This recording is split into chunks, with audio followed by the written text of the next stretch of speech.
Welcome everyone to the Yeah. Thursday, April 4th meeting of the North Austin Photographic Society. There we go. Maybe we can Let's see here. Folks, we're ready to begin. Can you hear? Testing, testing. Yep, that's working. Okay, so my microphone is on. It's coming out of this speaker here and back there. I can hear it echoing. No, just back there then. Is that okay? Or I mean, I'm trying to talk loud. I didn't Just from the echo? do that. Okay. What, put that image together? Oh, I did it. All right, I just wanted to let everyone know that next week we have a guest speaker who happens to be a judge this week. And here's a little bit about, would you like to just say a little bit about what you were going to talk about next week? Well, I'm still Just kind of Take the formulating. microphone. It's been, it's kind of been evolving that it talked about how for years I always felt like I was an imposter in photography. And now I kind of felt that I established myself in a niche and started feeling comfortable calling myself a photographer. And that's the evolution I went through there. Plus I'm a travel photographer. So talk about some of my travel photography, what it's involved in, and then maybe take it down into tours and why I do a lot of photography tours and what I look for in those and what make and how those really help out and some of the different things like that. Right, we'll be looking forward to that. And why is it? Oh, Very good. I guess if I don't turn that on, then it doesn't do anything. That's my problem. Okay, as usual, I'm looking for volunteers for judging for the next one. It's going to be about artificial light. I have 2 judges so far. I need one more experienced judge, but I would say that over the next week, if people send in, I'd rather have more people volunteer and I just choose one than to always be struggling. Everyone's thinking, oh, well, I've done it before. I'll give someone else a chance. But I often then no one volunteers. So if someone can, any of you that have done it before volunteer, or someone's interested in doing it that has never done it before, you can let me know. And I usually try to have 2 experienced volunteers. And if there's someone new that has never volunteered before, I try to get one of those in each time. So here we go. We're ready to start. So I will go through the basic images. We have 4 images. And then after I go through it once, we'll go through it a second time and the judges will comment on it. So just a quick look at what we have here. Dancing hands. Hands of a ferry boat crewman. Together 50 years. Hands of the master sculptor. Can we lower the lights maybe? Oh, yeah. Thank you. Okay, so now the judges can talk about this. We'll usually have one judge that was assigned this to talk about, but then all of them will give their some insight on what they liked and what could be improved on the pictures. Aha, we have lights. We have lack of light. There we go. Hi, everybody. Okay, so this was my image to do the first critique on. And I find this very intriguing because are we to be focused on the dancer, the arms, the hands? So it's a wonderful compilation of multiple exposures. We're assuming that that's what this is. It's whatever number of exposures, count the number of arms on one side. That being said, everything is from a compositional standpoint, it's relatively good. I mean, we're looking at this and but again, we're supposed to be talking about hands. And so we have some rather interesting, again, are we talking about the dancer or are we talking about the hands? So that was my issue with it. There are some technical issues. There's a little hot spot back there on the back on the right-hand side, on the bottom side of that first pillar, or that pillar on the right. That was the major issue. I really can't comment too much on the hands in focus, that it is what it is. So, but the other is that I'm going to steal from one of my fellow judges. So the stage lighting that was used, we assume that's what this is generally tungsten, and therefore it's very warm.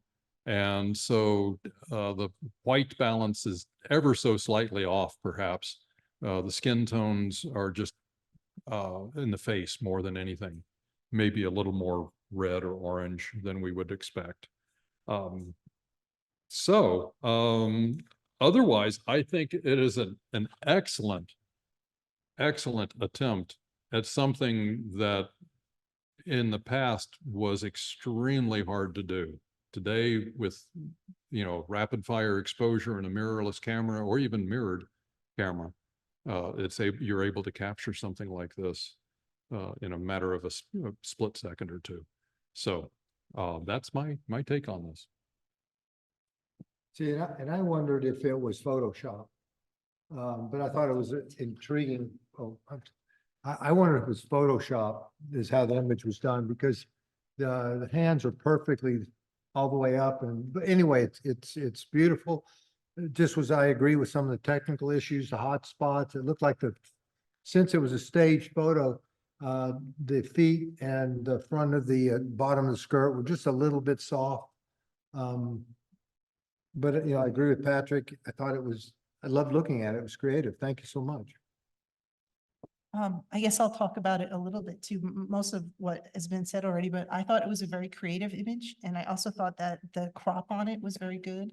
And there's also very nice light on the face, those are very hard to do. There's a beginner image in the beginner category. So kudos to the photographer for that. And again, I thought it was just very creative. And I agree with my judges on what's been said. Hands of a ferry boat crewman. All right, this one was mine. Subject matter is powerful and tells an incredible story of someone's worked hard their whole life. Look at the condition of the hands. You can tell this is someone's had a really hard life. It's powerful. The color really enhances it with the darker image. Unfortunately, for me, it was out of focus, heavily pixelated. And I thought the story behind it was fantastic. It just, a little bit of the technical on it fell off a bit for me, but it really thought was powerful.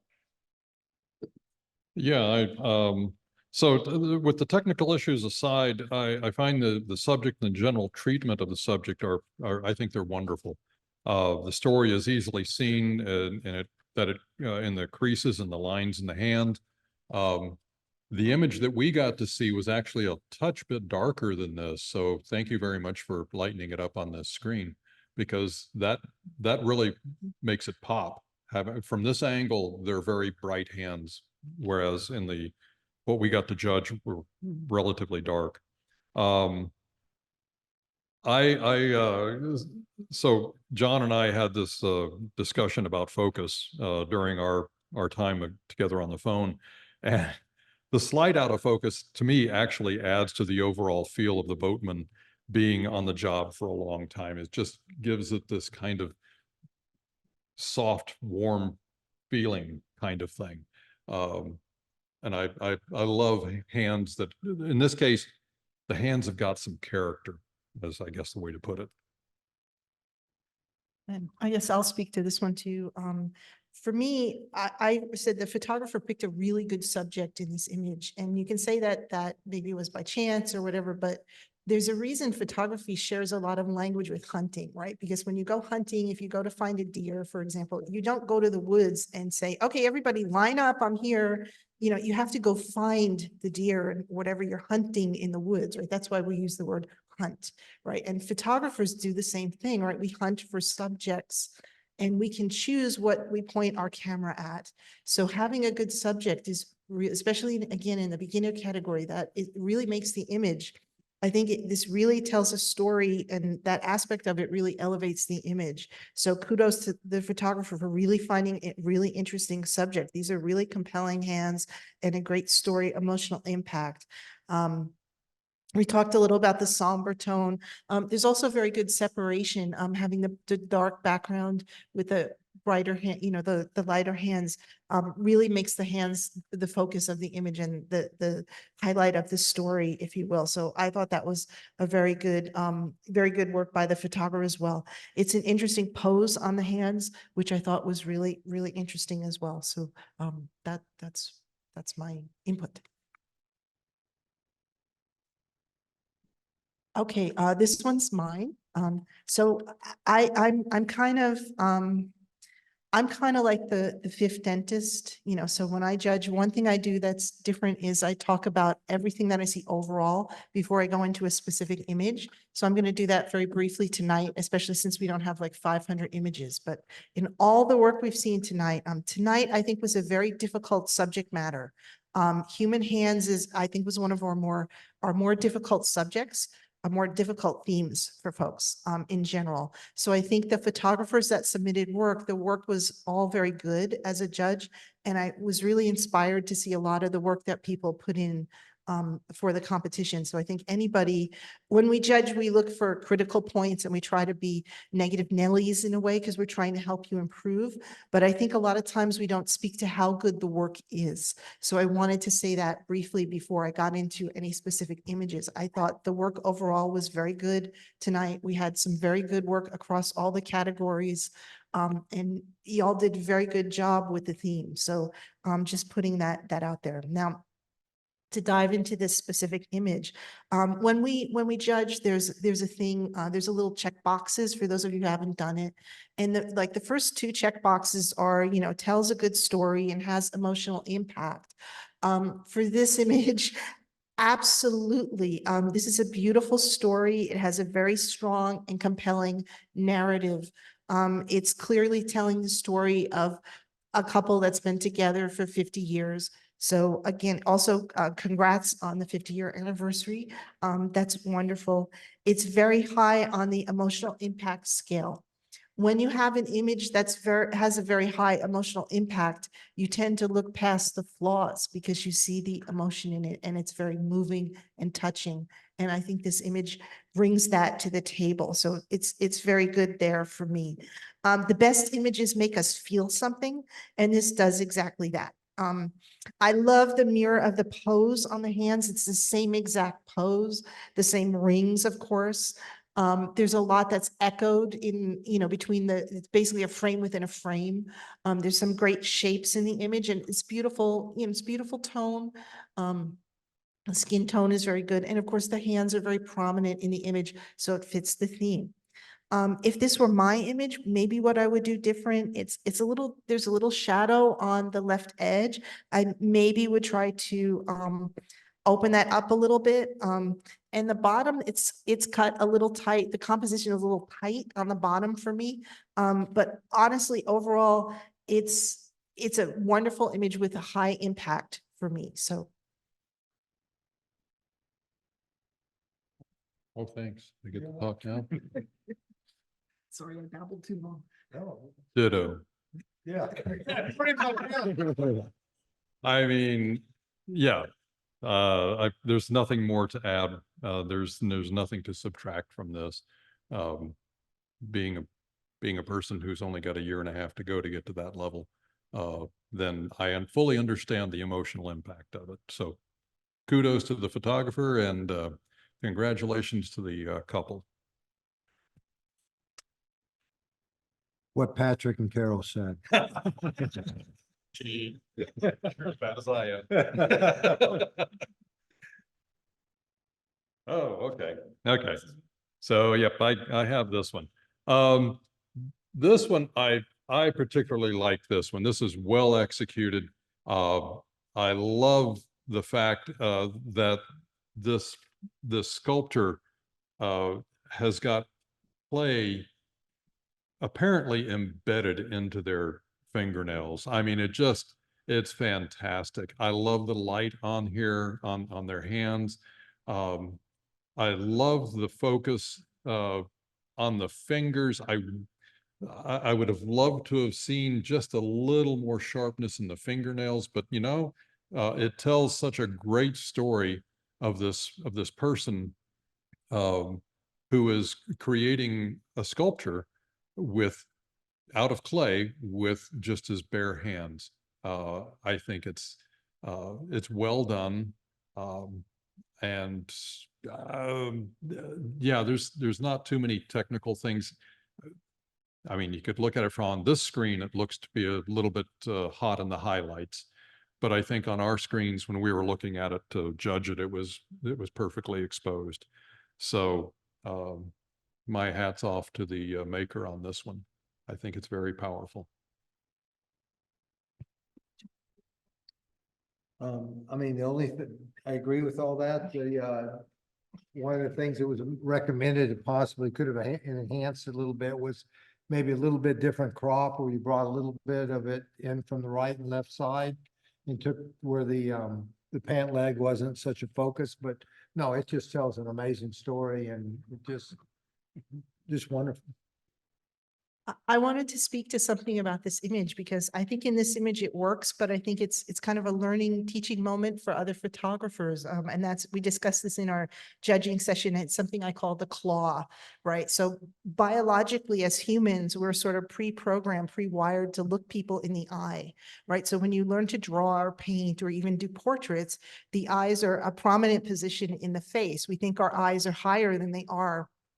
And likewise, when we look at our hands, we tend to think of our hands as smaller, right? When in actuality, our hands are the same size as our face, right? And because we have this biological pre-program, we go through life and we think our hands look a certain way, right? And the problem is when you take a photograph or a painting or any kind of composition and you move it to the abstract layer, what can happen is the hand can resemble like a claw, physically resemble a claw because you have an abstraction and our biology doesn't. When we see hands, we don't see claws, right? We see hands because they feed us and they do things for us. So biologically, we're programmed to look at them in a pleasing way. When you abstract them, you can get the claw, right? In this image, it goes with the image really well because you've got the claw, but it shows you the sculptor working with the clay, right? If you are a portrait photographer, it's something really to watch out for because I've seen even seasoned portrait photographers, what can happen is maybe they have a photo of someone holding like a puppy or a kitten, and they don't realize the person, when you hold something, especially the claw comes out, right? And so you have this beautiful photo of, you know, say a beautiful woman holding a puppy and a beautiful woman, a cute puppy and a claw, right? So with hands, you have to be really careful of the pose and the gesture and the shape of the hand as you work with it as an artist. And that's one of the reasons I think it's a difficult subject. So kudos to the photographer, because even though this shows us kind of that claw, it goes with the image really well. So I just wanted to say that since it comes up.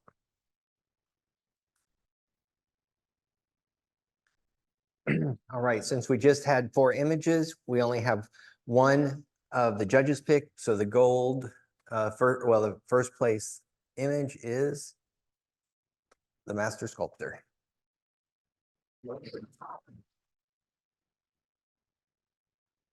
Would you like to say anything? We can give you a microphone.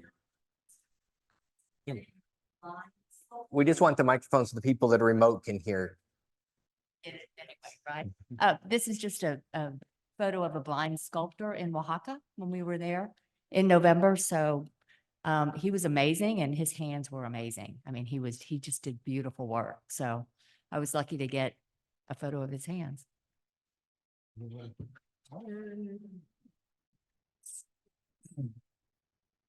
Okay, and if we have at least 3 images, then we get 3 levels for the viewer's choice, and this is the ones that everyone voted on. We had lots of people vote this time. And this is one of the silver. We had 2 that tied for second place. I can't really see who it is. So is the person that made this here or online? Okay. And this is the other silver. Congrats, Claire. Well, thank you for the recognition. We were trying to do something that else, and I had another idea for a picture, and Norma, I want to give her credit for coming up with the idea because she knew that we had that photograph in our album. And the only thing is, it took us about 15 tries before we could get, and we only got 2 shots that worked. And this is the only one that really worked. So we practically got divorced over the photo session. It was so much stress. But appreciate the recognition. Thank you. Is this a self-portrait? It is a self-portrait. It is a Wow. self-portrait. Oh, Congrats. And the gold medal.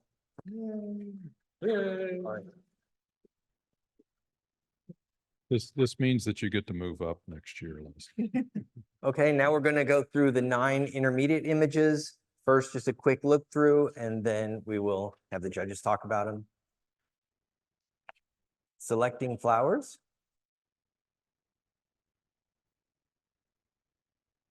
Handsome grasshopper. My first butterfly.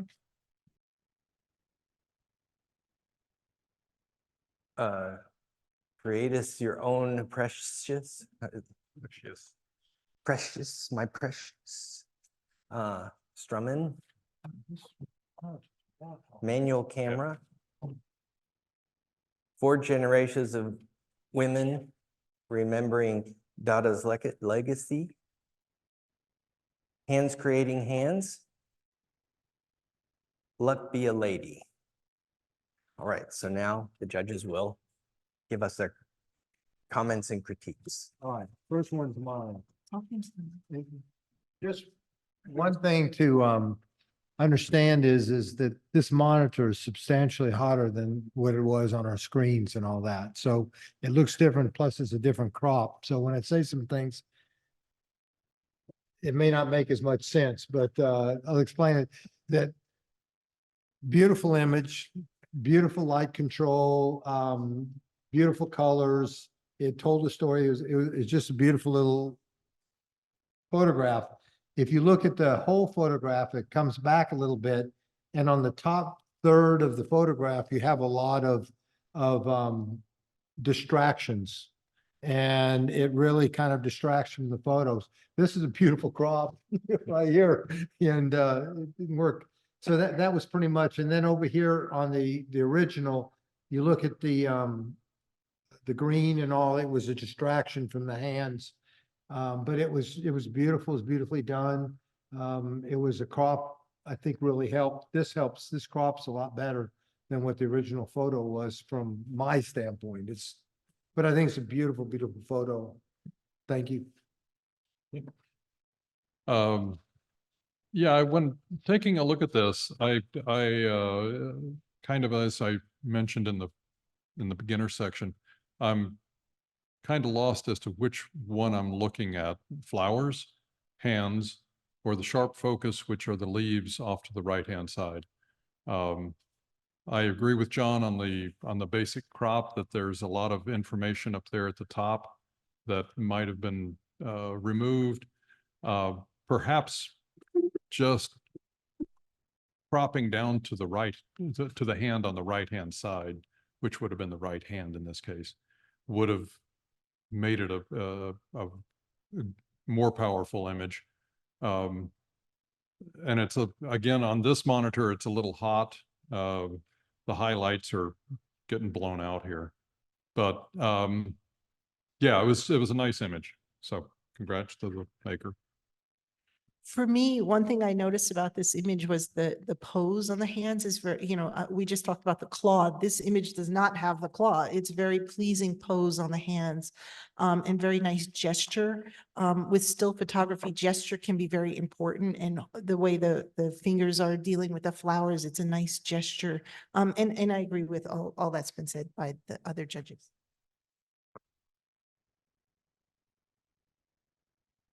This one's me. Sorry, give me 1 second. Let me find my notes. my notes are not in the same order as the images. Sorry about that. So this one, I have this problem with bugs, so I'm just going to say that up front. I'm a little bit squeamish. So, and of course, I always get the bug images to judge, but I do not deduct. It's me, not you. But having said that, keep my comments in check. But I will say that I thought the color and shape of this guy or gal really pops in this image. It really draws our eyes to the grasshopper, bringing him or her front and center. This image has a strong center of interest, and it does tell a great story. It has a great shape, and the interesting scale between the grasshopper and the hand is there. It's a high contrast image, so it sits. The grasshopper is very heightened with the hand being in soft focus. The photographer got close, which is really good. It's difficult to do with small objects. So kudos for that. It really makes the color and shape stand out. And again, it's the softness of the hand. If this were my image, the focus on the front is a bit soft for me. I would prefer it to be sharp in the front and then going in the back into soft focus.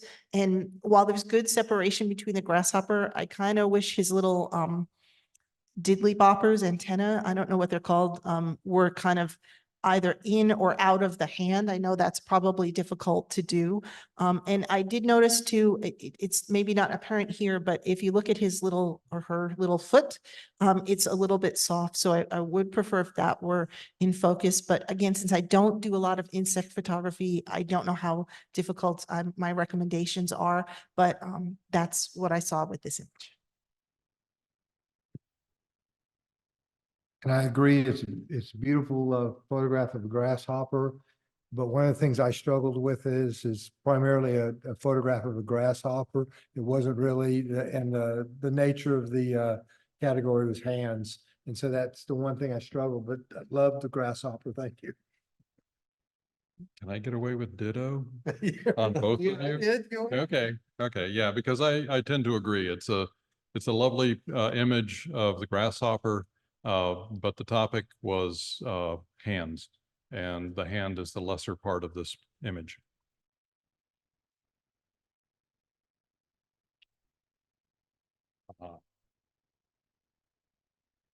This one's mine. Okay, good. This tells a very nice, cute story of. No, I don't want to talk into the mic. Why should I talk into the mic? Oh, okay. I carry the mic with me wherever I go. Okay. We have to burn time up. We have 2 hours, so it's a bad comedy routine over here, Okay, so I'm looking at this and yes, it has hands, so it fulfilled that requirement. It's a cute story of an adult sharing a butterfly with a younger person. I think the crop might have come in a little bit. I like crops that are tighter to get rid of some of the grass or whatever the foliage is underneath. The defocused green gray on the bottom. So I mean, it's well exposed and everything. So it's a nice photograph. I'll leave it at that. I'll add to that, if that's okay. I said it's a good storytelling image. The small hand and touching the larger hand and holding the butterfly. It's a great gesture and pose on the hands as well. There's kind of good separation in the hands, and there really is a pop of color with the butterfly. If this were my image, one thing I wish I could, if I had a magic wand, the texture in the background, while the photographer chose to make it go out of, soft focus, it really, that helps. But I think with the pop of color and the high contrast object in the butterfly, the texture is competing with the object, with the center of interest. So I wish it were either blurred more or, I almost want to see this against a solid green grass or a black background rather than that texture that's competing for my eye against that pop of color in the butterfly. I like it a lot simply because to me, I see so many stories in it. I see an adult teaching a child about nature, I see him sharing a intimate moment. I just see a lot of wonderful stories in this, and I really enjoyed that. I agree, the background though was quite a bit of a distraction for me. The one other thing was on the child's right thumb. If you look at it, just as a little soft, a little out of focus, and it's a prominent part of the photo. But it just, I really, really enjoyed looking at it, and I thought of so many different stories. So thank you. I'm gonna add one other thing to it, and we talk about the focus and and how it either distracts or adds. In the case of something like this, Carol mentioned it either darken the defocused grass texture in the background.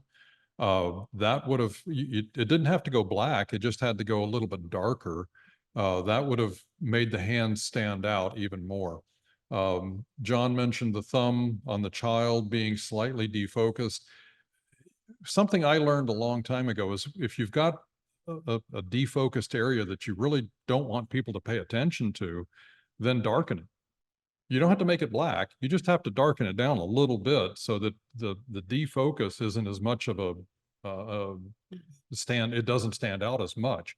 So those are possibly some ideas for improving an image of this type. So. Oh, that's me. All right. This is one we had quite a bit of discussions on. Beautiful image, really tells a compelling story. It really, you understand what's going on here, and it's fascinating. Once again, this monitor is increasing the light on it quite a bit, so the highlight, so it's a different picture that we're looking at. Outside the story and the composition of the composition, which are beautiful, there are a few things that just threw me off a little bit.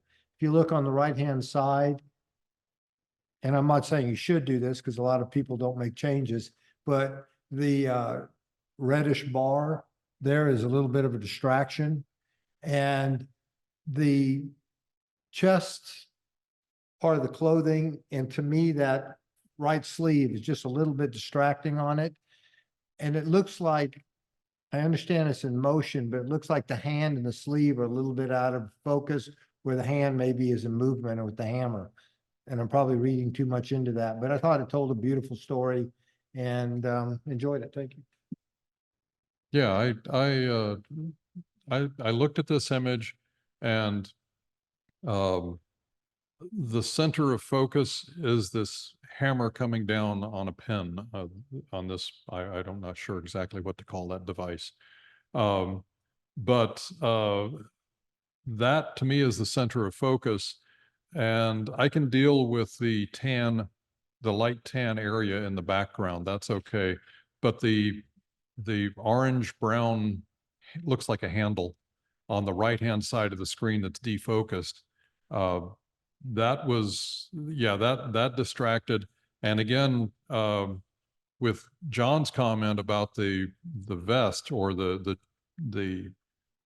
sweater, we'll call it, the gray sweater that the person is wearing, I would have taken that down maybe a half to maybe 3/4 of a stop, just to bring it down, because even though it's in sharp focus, it's not the focus of the picture. It's not the focal point.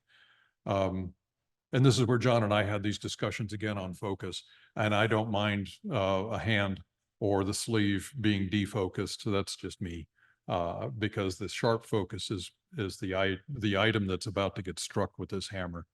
So I think it's an interesting picture. Gosh, where did you take it? I mean, I agree with what the other judges have said. It's a very interesting picture. It's a great sort of environmental portrait. It is a study in hands. I too had problems with sort of the edges in the image. The right edge with the red and green being that high contrast complementary colors really draw my eye out to the edge. And then also the darker sleeve and the texture on the left edge kind of want to pull my eye away from the center of interest. So it's almost like it's a competition between the edges and the center of the frame. And I kind of wish it were more, I wish the center of the frame were more more the hero of the image, if that makes sense. I mean, there's a couple of things you can do to combat that. Maybe take it to black and white, or maybe crop it differently, or maybe tone some of the images, some of the colors differently to lower that contrast and make the edges be less the focal point, draw the eye more towards the actual, the beauty to me of the image, which is that center action there. Oops. And I knocked the table over. I'd like to add one more thing is that we all agree it's an exceptional-ish image. So please don't think that we didn't think the image wasn't exceptional. What we're doing is nitpicking an exceptional image. And so that's, just want to convey that. Yes. Okay. This one's mine. This one's called Strummin'. Let's see, in this image, the unclipped guitar strings almost add a very graphical element to the image. It's almost like somebody took a pen and drew on the image, which I really love. I like that. I like the graphical element. It really keeps the eye in the frame a little bit, and gives you kind of something to look at. It's like a frame within a frame. And that high tone of the strings, that tone is echoed in sort of I'm going to call them bangles on the bracelets on the arm, which is also really interesting. So interesting repeated tones and interesting shapes and lines in this image.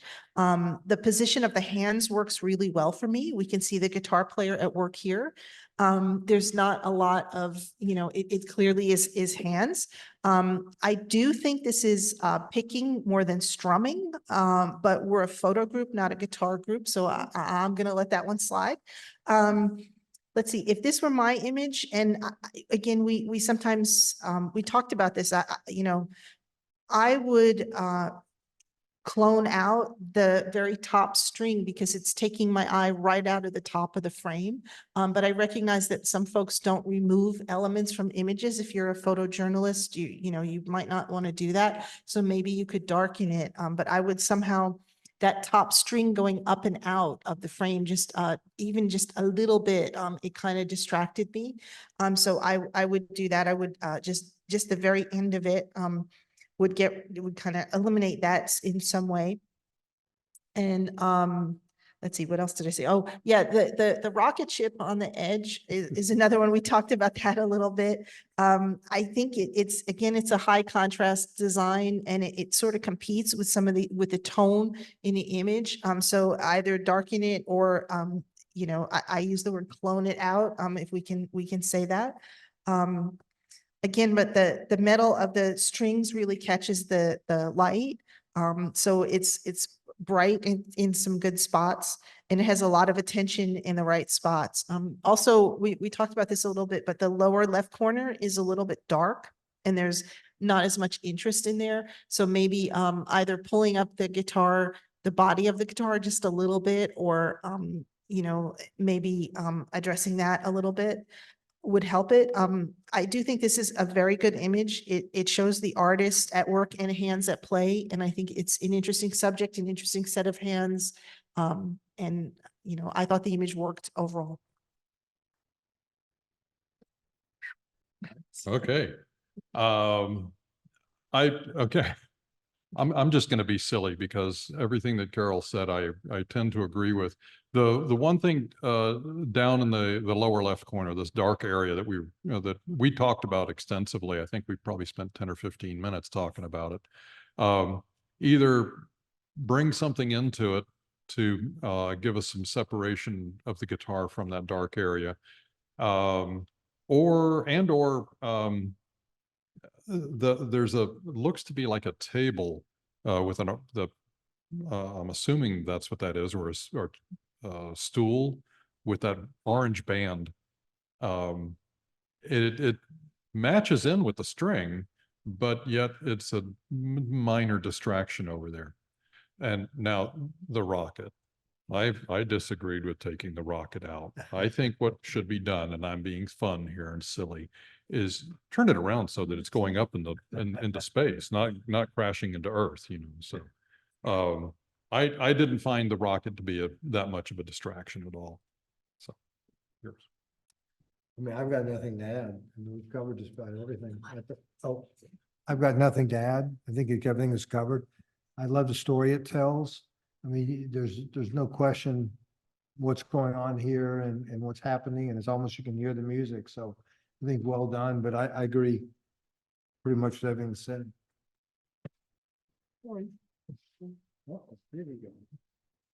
Oh, I think this one was mine. Okay. Nostalgia. Oh my goodness gracious. If I look through my cameras, I might actually have something that resembles this camera. I mean, there's some silly things that I'm going to pull up. I love the fact that I think this says color up there on the, on the left-hand dial. It has the ASA, and the ASA goes all the way up to like 200. That's really, really high. They were, I figured out that they were actually setting this camera for the sunny, not sunny 16, but the cloudy f8 rule, because the lenses, I think, set at 8. So that's the silliness out of this picture. I think it's great. It's a great nostalgic picture. And we all debated on if this is some kind of a montage of hands, because we thought that the left hand at the dial was the same left hand that is on the lens, which if it is, that's wonderful. The hands are well placed. We can see what each one is supposed to be doing. Again, the image that we saw on our screens was very well exposed.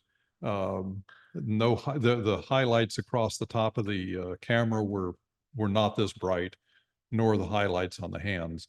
I think the only thing that I came up with is that this is it kind of forms a triangle with the two arms coming up from the lower corners, and then with the lens kind of pointing out towards the top.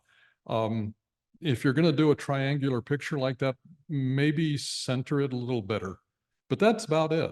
I think it's as I said, I think it's a fun image, very nostalgic. If you want to do it again, I got another camera you could probably try it on. Well, I had one major issue with this photo, and that's it's not a Nikon. Yeah, right there should disqualify it. No, it's a beautiful image, and Not that either. yeah, it's just like Patrick said. This overblown here. When you look at the picture on the screen, it's beautifully exposed. If I had one little thing that personally bothered me a teeny bit was just this bottom left hand. It'd be nice if it was shifted over a little bit, so it was a little bit, it wasn't cut off as much. But I think it tells a story. It was beautiful. I like the contrast in it, and everything about it was just very nice. Yeah, and I'm going to echo what was said. For me, I rated this image very highly. I liked it a lot. I thought there's a lot of things about it, even though it's a very simple image. It really, it fits the theme. It fills the frame. It tells a story. There's no unnecessary elements in the image. There's nothing, that there's good separation between the background. The background is beautiful and simple. The photographer made some good choices in terms of the focus. The subject is clear. The skin tone is good. For me, it's a little bit tight on the left edge that you're getting close to cutting off a knuckle, but it's still there. So I thought it was a very good image. And I liked it. I thought it was really fun choice too.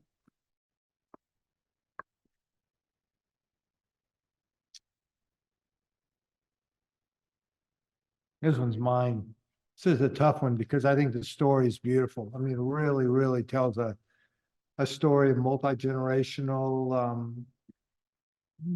just sharing and talking about taking their faith forward. There's just so many positive stories and a beautiful image that comes out of this. But from a photographic standpoint, some of the technical issues that I felt were a little bit distracting were the background, the quilt that it was put on. It really distracted from it distracted the image of the hands. And it would have been nice if it was just a little bit further out, because to me, it kind of looks like a clump of hands in the middle. So if you had a little bit more definition in it, that would be nice. Pulled it back, but there's so many wonderful things to enjoy in that photo, and thank you so much. I wanted to say one thing about that because we discussed sort of the background, the quilt in the background, and just a suggestion, if you are in a situation where you're working in someone's home and you have a quilt or something, you're working, against a bed, if that is a quilt, one of the things you can do a lot of times is you can pull the quilt back, and sheets are very good for composition because usually they're solid color. So that's a way to get a solid color background if you're working in someone's home. A lot of people, when they work with children, they work in homes. If you're doing portraits, a lot of times, folks, this may be your first time doing portraits, like, because some folks are beginners. I know this is the intermediate category, but some of you work more in the landscape. And so this is your first foray into portraits. And a lot of times when you shoot portraits, you go into folks' homes and you have to work with what you have there, window light or quilts, things that are around that you have to deal with. So one of the ways you can work with that is to work with sheets rather than quilts or comforters or blankets or things that give you more of a distracting pattern. So I wanted to mention that.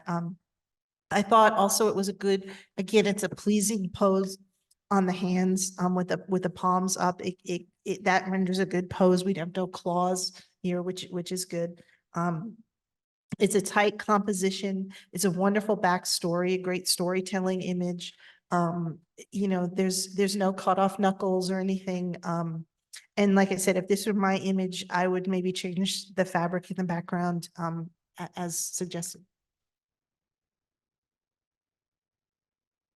I'm just gonna say yes. I agree with both of what these folks have had to say. It is a very emotional image. And so it was hard to actually judge this one because of the amount of emotion that could come through. And so I applaud the image maker for bringing something like this to us. And that's really what I've got to say about it. Otherwise, the technical issues that they've mentioned, yeah, that's exactly it. So We get to be the bad guy. yeah. This one is mine. This image is a study in intensity.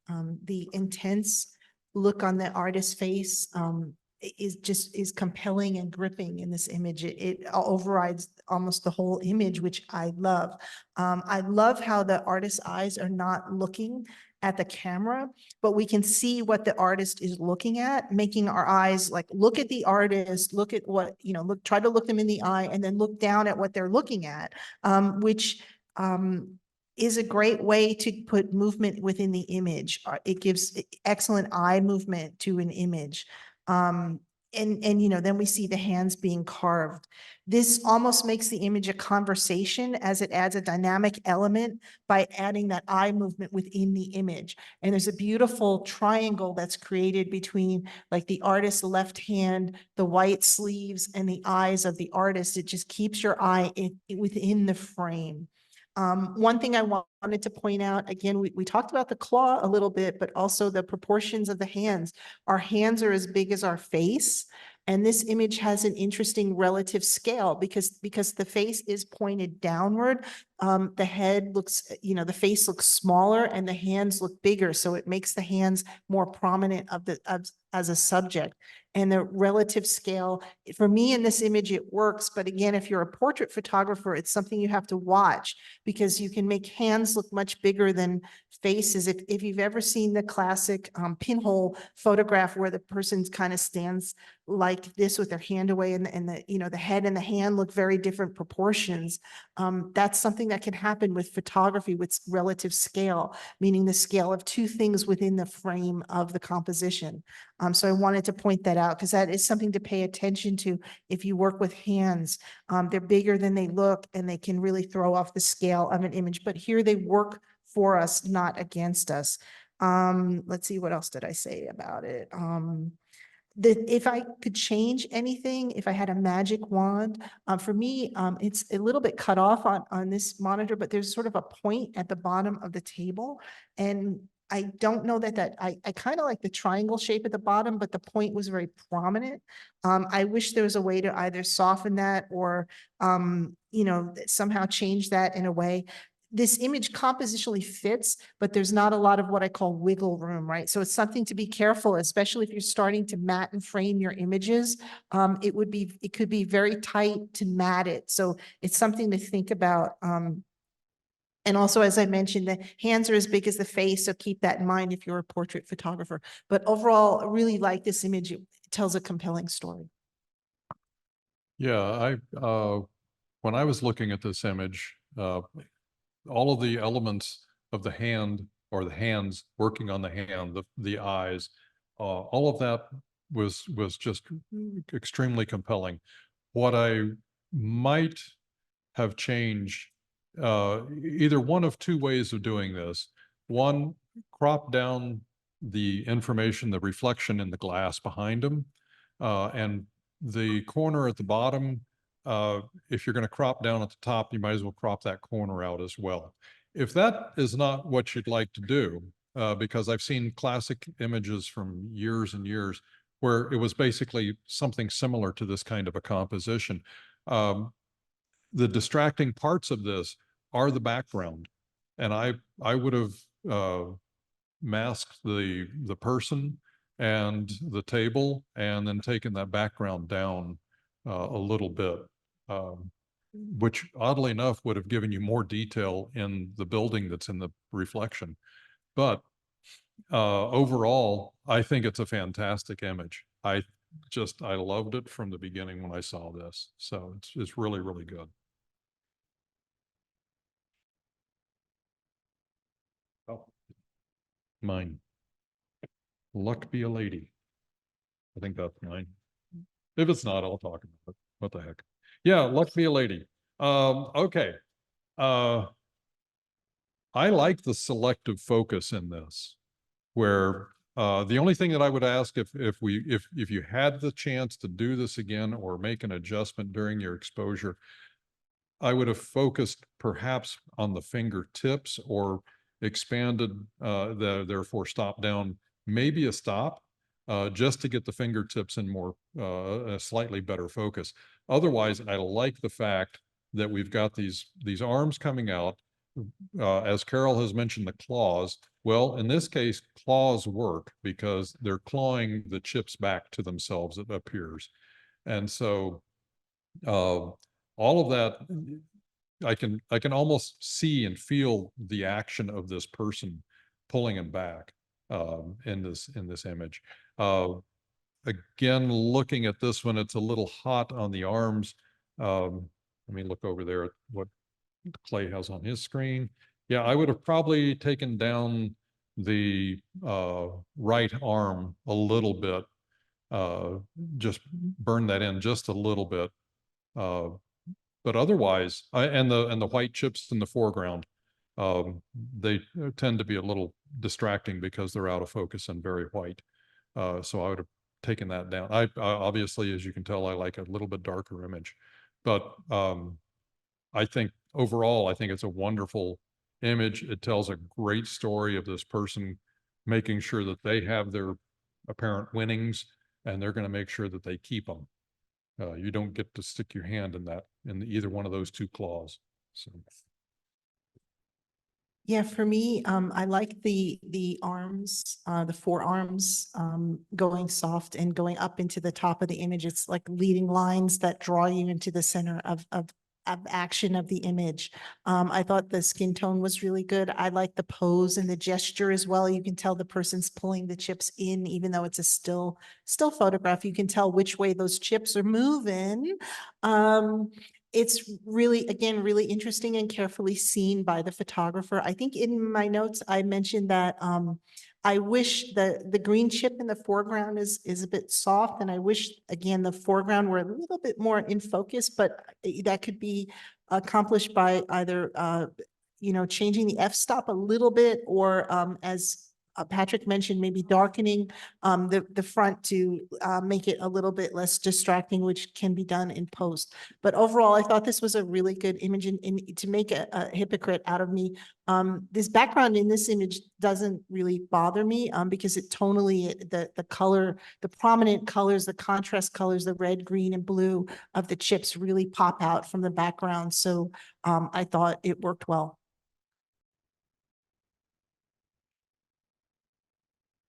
I very much enjoyed the photograph. It told a beautiful story. I love color in photos, and this really had a lot of color and pop. And there's no question about what's going on. I rated it high. The things that bothered me personally a little bit is I wish it had gone a little further back in the hands before it started softening up. Started softening up a little bit right at the knuckles. And went back a little bit out of focus from there. Would have been nice if, for me personally, if it had gone back a little bit further before the focus started lightening up a little bit. And the green chip was a little bit of a distraction for me also. But overall, it was, it told a story.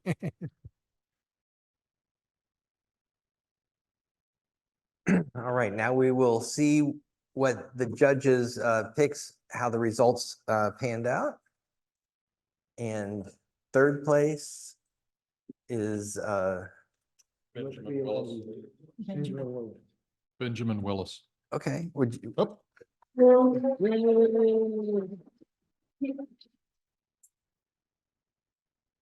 Thank you. So this was kind of a spur of the moment photo, but it was during a poker game that I was playing with my wife and my son, and when my wife was pulling the chips in, it just it seemed to fall right in line with the competition specs for what was coming up, and so we staged it a couple of different ways, but came up with this final image. So do appreciate it. Thank you.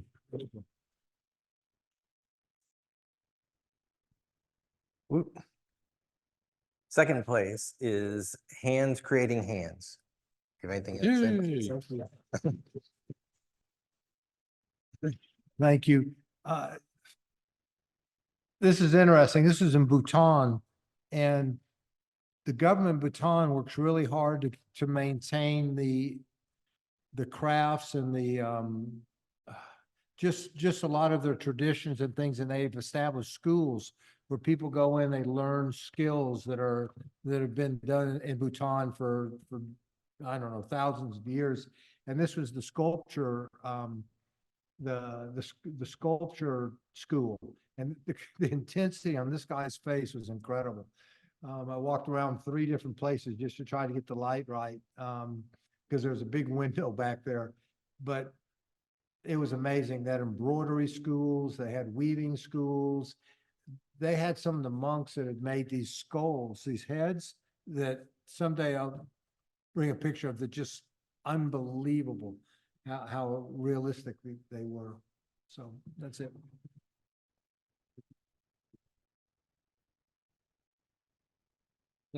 First place, manual camera, would you like to say anything?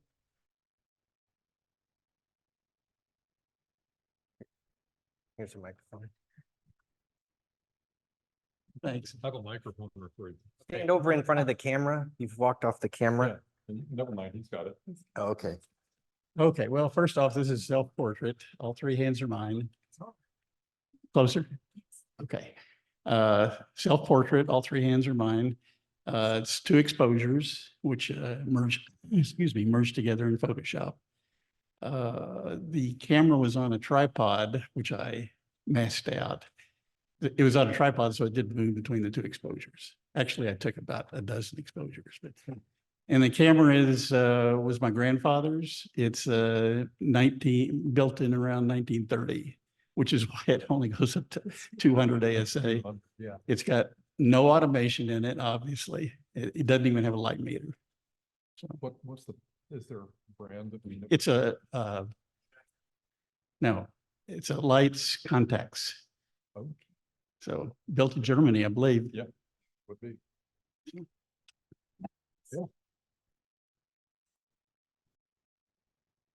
Okay, now we'll go through the People's Choice Awards, and bronze goes to Hands Creating Hands.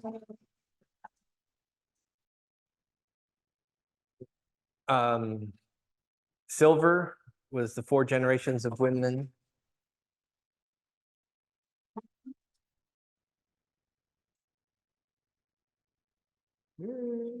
And gold. Sad.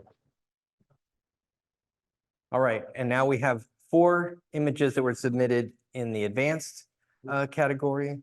So we'll go through those quickly, and then the judges will talk about them. Rodeo Hands. Hands and Clay. The Final Touches. Buffing It Out.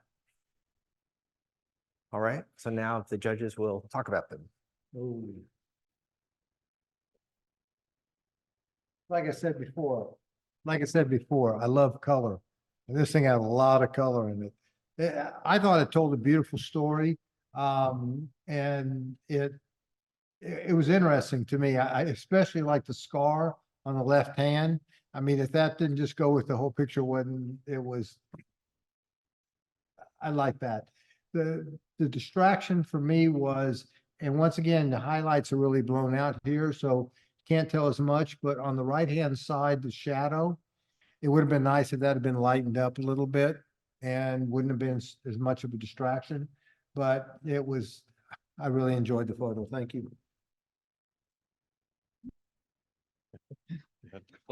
Okay, I'll go next. Yeah, I agree on the shadow, but I thought there was also a lot to like in this image, that I would, again, the pose and gesture of the hands is very strong. It's a nice crop that's nice, tight, and on the action, there's not a lot of wasted space, but there's also not a lot of unnecessary elements. The colors are really, really cool. There's a lot of blue tones. And so the blue tones, the warm tone of the skin really stands out against the blue. And of course, the sort of turquoise and the belt buckle and the blue and the jeans, it's all interesting shades of blue next to each other, which can create almost a gradient in the image, which I thought was really strong and worked really well. There's a lot to like, and the scar, of course, is really also an interesting touch. There's also some texture in it as well, between the jeans, the leather, the belt buckle, the metal, a lot to see here. So interesting image. Yeah, it is a very interesting image that, it kind of, I lived in New Mexico for 11 years, so it kind of wants me, I want to go back, which I always do. But the overall image is very nice. The contrast and everything else, the colors are magnificent. So, and the only thing, as John kind of pointed out, that really was any kind of a distraction was the shadow on the right hand. So that's about all I can say at this moment. Oh, I know. Okay, this one's mine. Hands of Clay. I love the texture in this image, the texture of the clay on the skin, on the sort of the white clay on the skin. It really comes forward, giving the image a lot of depth. When you deal with sort of white and dark colors, it really gives you a sort of a negative and positive space. So that's really interesting. I was reminded of sort of Elliot Porter, when he photographed the birch trees, because he used those white trees against dark background, and that contrast really adds depth to an image. So when you have sort of something that's sort of very white, it can really pop in an image and really give a lot of depth. Photographs are inherently flat, and when you do something to add depth, it really keeps, adds an interest to the image. So I really thought that worked really well. The circles inside the frame, or it's a very graphical image, between the dark circles and sort of the white pot and the white texture on the skin tone. I thought that was really good. There's a lot of visual interest in this image, between the shapes and the texture and the high contrast of the subject matter. It also tells an interesting story, and there's a lot to like here. The one thing I kept going back to, though, was if this were my image, one thing I would do is I would, and maybe because I've been on Instagram too much, but I just see an image within this image, and I would make a very tight square image just featuring the hands and that white circle in the center. I don't think the gold like outer circle really contributes as much to the image. And I think you could get a very good, the circle within a square frame really just adds, what to me makes that graphical element just really pop out. So if this were my image, I guess I would be a slave to the Instagram grid and go square. But again, that's we give you our opinions as judges. But again, it's a lot to like here. A lot of the graphical elements and the texture all really work for me.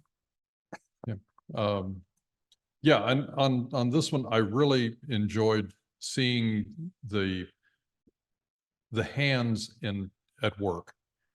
This is something that I really like to see in an image, an action.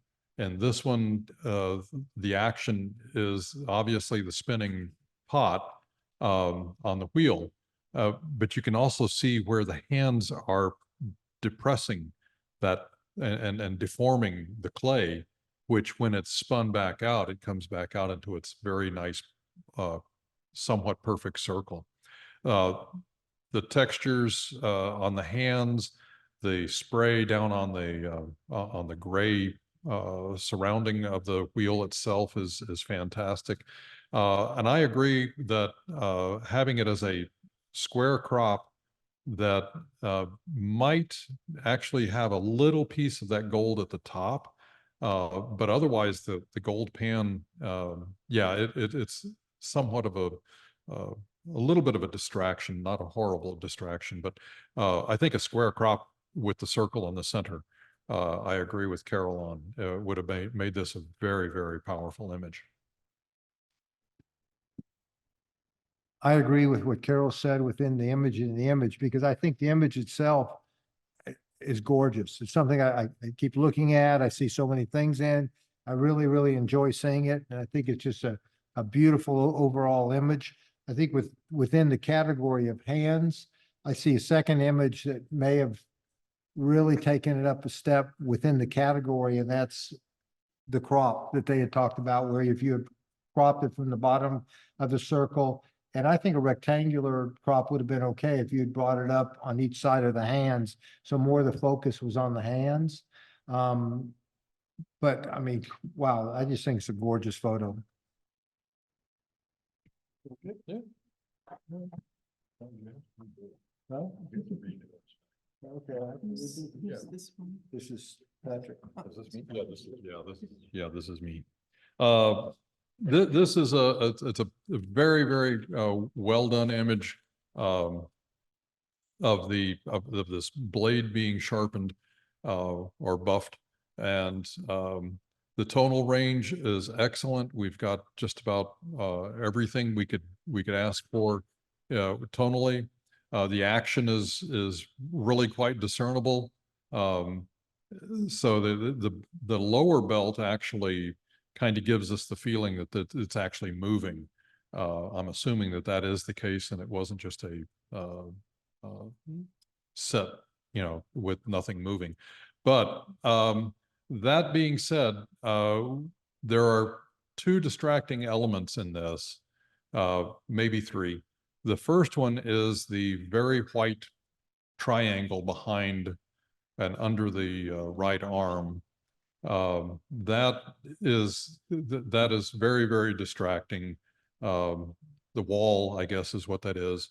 And the other distracting part, more distracting than anything, or than after the white wall, would be the TTP on the grinder motor on the left-hand side of the frame itself, because it takes your eye away from everything. And I think the third distraction would be the door that looks like it's some kind of very mechanical combination lock kind of door handle or something up there, again, under the right arm. So otherwise, I mean, it tells the story of the whole bit, and I'm going to come steal the Sandia Peak shirt because I like that. I'll go. So I love the tonal range in this image. Black and white images are very much about tone, and I really like the tones in this image. Kudos to the tone poet for coming up with this one. The light on the fingertips really puts the highlight. The action is very well lit and highlighted. It's right on that knife, which is a little bit scary, but that's the hand, and that's the highlight, the star of the image, right? It draws our eye right to where it needs to go. There's a lot of wonderful sort of silver and gray in this, and wonderful texture. The shirt is rugged. The knife is shiny. It just really goes with the tone of the black and white. The one thing I would change if this were my image, that door latch in the back, just, I'm going to say it makes my blood pressure go up, which is not a good thing at my age. So if this were my image, I would, again, I'm an artist, so I would just clone it out. But you could also maybe darken it to make it sort of less prominent in the image. But overall, I thought this was a very strong image. It worked on many levels.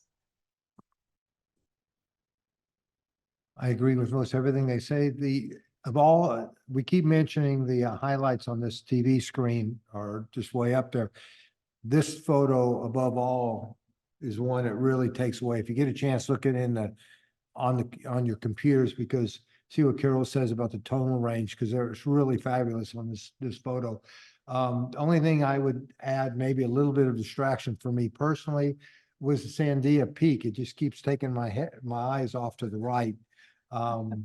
But that's just me. I thought overall it was a wonderful image.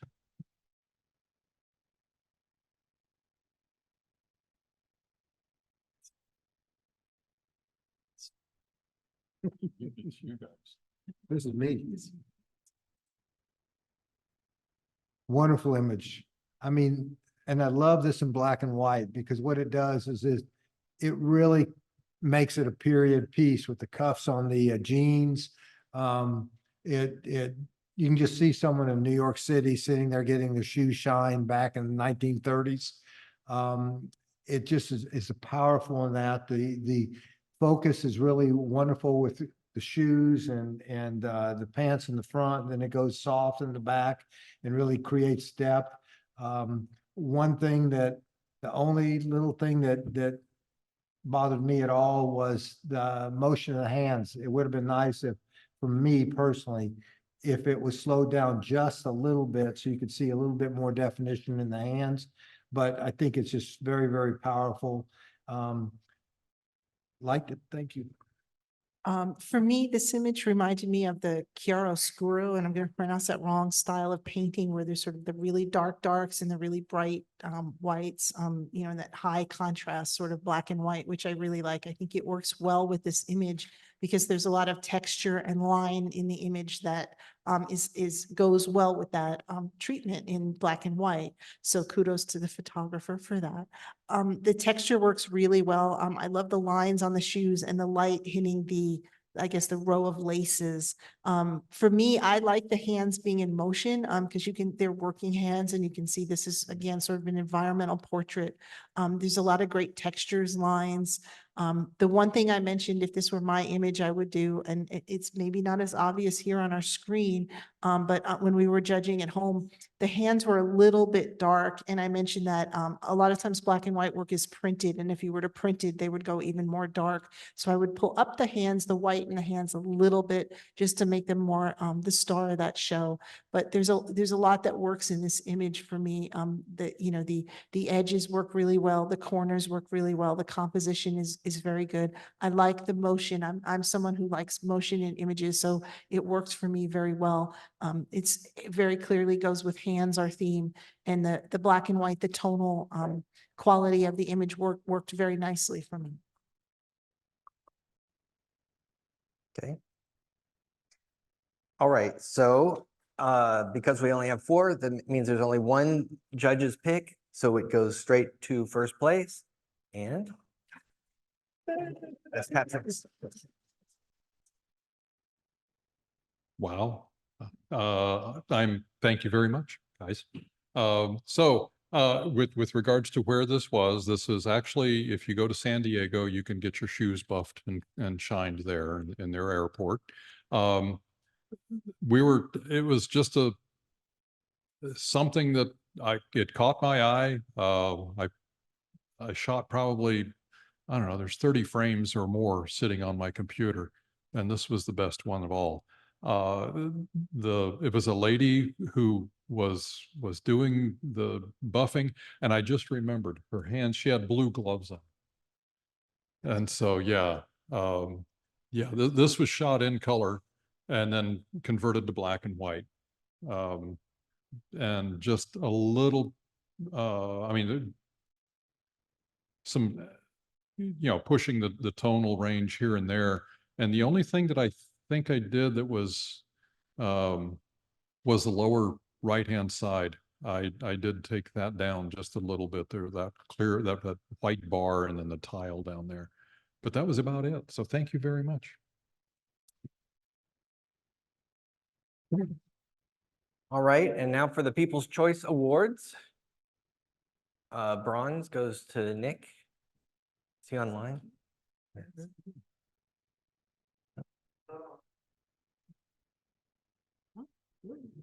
Silver.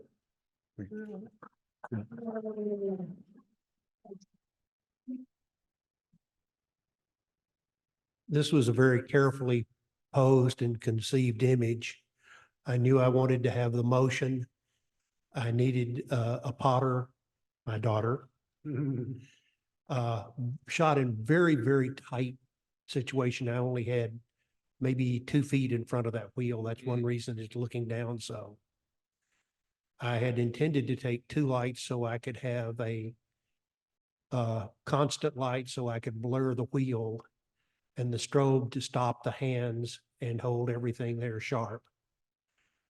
But listening to the critique of this, I'm going to reprocess this image, certainly square and possibly monochrome. Wait a second. What is it? The bullseye of what? The tyranny of the bulls. The bull. I mentioned when I was studying photography, my photography teacher used to refer to something called the tyranny of the bullseye, which is when you have a round, especially a round object in the center of the frame of the image, it just draws your eye right in. So we mentioned that when we were judging, and I guess we forgot to discuss it when we were discussing this image. Just make sure your bullseye is in the center. Okay. Okay, so all of the advanced people, this was mine, and I just want to let you know this was one that was taken when we went on one of our photo walks. So I'm just saying you should try to go on the photo walks when you can. You get good pictures that you wouldn't necessarily do. I meant to bring that pocket knife with me, but I forgot because I was rushing to come here. But I had known that in that town that there was a guy that did knife sharpening. So when we were there, I took it to him, and then he let us come in the back, and he was very friendly and showed us all around and talked to us a lot. And so go on the photo walks and you can get some good pictures that you might be able to enter in one of the contests. I see. Any other business? Do you have anything you would like to say from the president's Yeah. Okay. Gary wants to talk about. Microphone. Okay, then you both need a microphone. Give me another microphone. Okay, so somebody asked about the theme for next month, which is artificial light. And we looked up the description on the website, which says that the maker needs to control the light as part of the image making process. I think I've quoted that reasonably Close accurately. enough. Close enough. I think it starts out, says get your photons anywhere from but the sun, Yes. and that the maker should make an effort to control the light. In other Okay. words, it's a purposeful image. Okay. So that rules out pictures of the moon. That's from the sun. Okay. Du- Pardon? A flashlight is artificial light. Reflectors? Where's the light coming from? If it came from I'll the give sun- you the reflector. You're controlling it. I don't know. It's not that I need to use it. It's just as you were talking, it seemed like You know, that could be. things that come to mind are images by the fireside. Okay.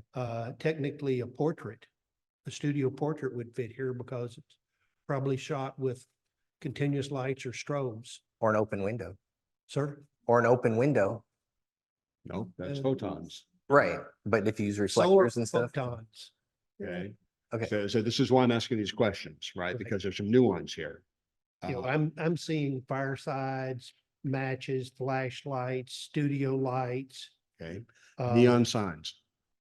Yes, Okay, so the picture of a neon sign.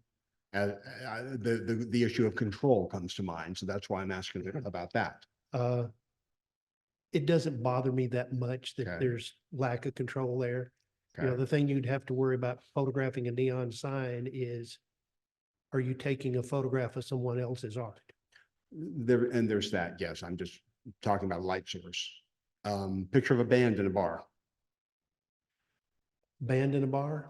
a musician performing in somewhere. Uh, Absolutely, Okay, artificial light. You okay, know, number one, it has to be non-sun. So if I shoot a band at Saxon Pub, clearly that's all artificial light. right, I don't have control of it. I'd love to. right. But you have control over how you arrange your composition and where you shoot from and what you And pick what up. light you wait for, Okay, because light in those situations will change. okay. Okay, I had one more in my head. I'm gonna draw and it went away. So I wanted to go through some examples though, to get people to thinking about this particular subject, because I think that the nuances require some thought. Right. All right, You thank know, you. Clearly, the potter's wheel falls in that category. Right. It's true artificial light. I think the band shots would also be there. Okay, It's clearly not sunlight. It's not a landscape. okey dokey. While we're on competition themes, there was a suggestion for a theme that came up tonight, which would be street photography. Frank suggested it. And John's on board. yeah. It would be good if we had a presentation before that. The other thing is, this year we were kind of late getting themes published. Ed pushed me real hard and I failed to get consensus on a set of themes before the Christmas party. So I'd like to start collecting via email, so we have a thread of that, suggested themes.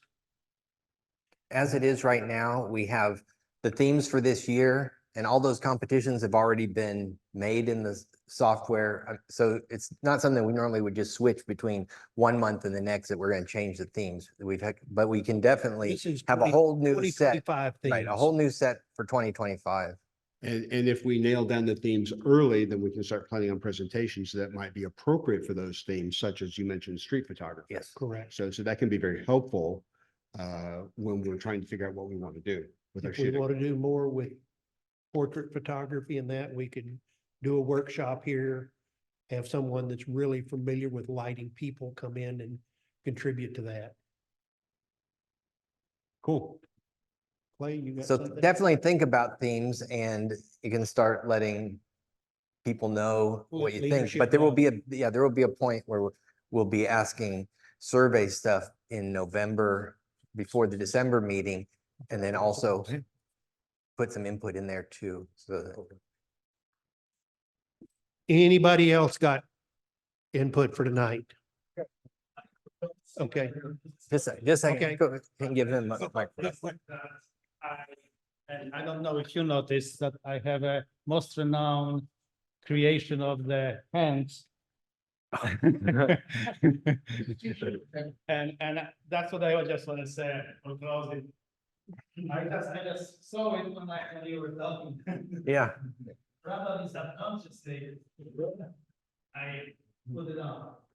And I'm Ty Lehman, the membership coordinator. I just want to remind those 2023 members whose membership has lapsed that we'd love to have you back again. Please go to the website and renew.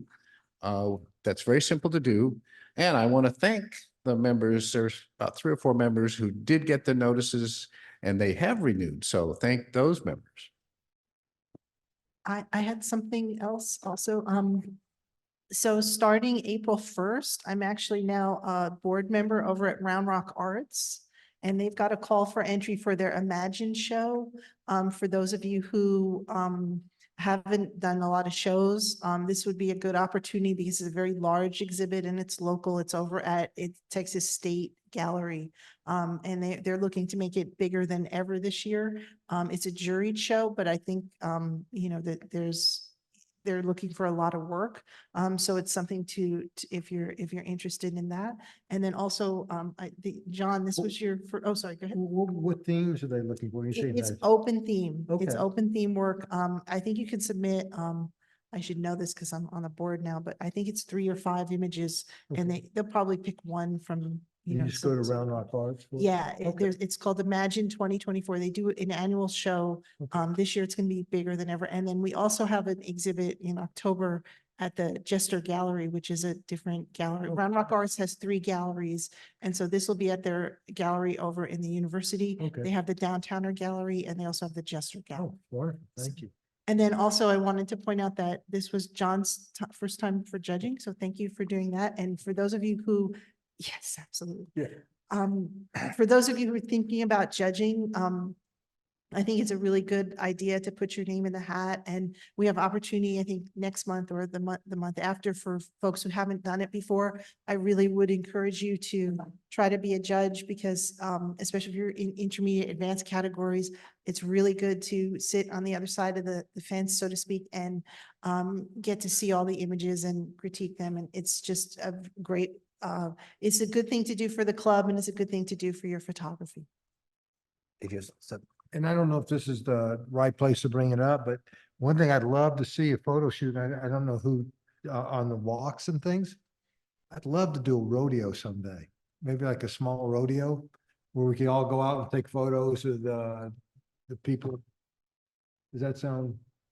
Yeah. I think that'd be What the fun. hell are you talking about? Finding the rodeo is going to be a little more interesting. So if you're familiar with the rodeo community around here, I'm not, but I'll start looking because I was thinking more of a small one that, then we'd have more access to the shoots Yeah. and things rather than going like to the big one.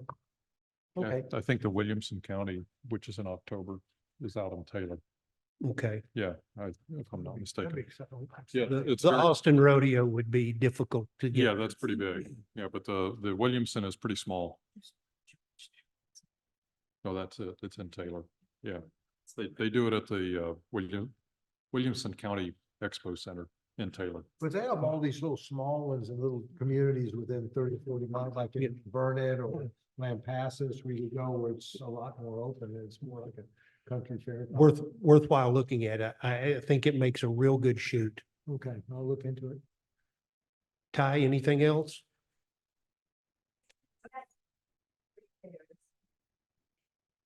Why don't we work these meetups with Gary and via email, and let's go ahead and end the meeting. And we can all hang out and talk if we want to. We need to get the tables back in place for the church. Thank you very much.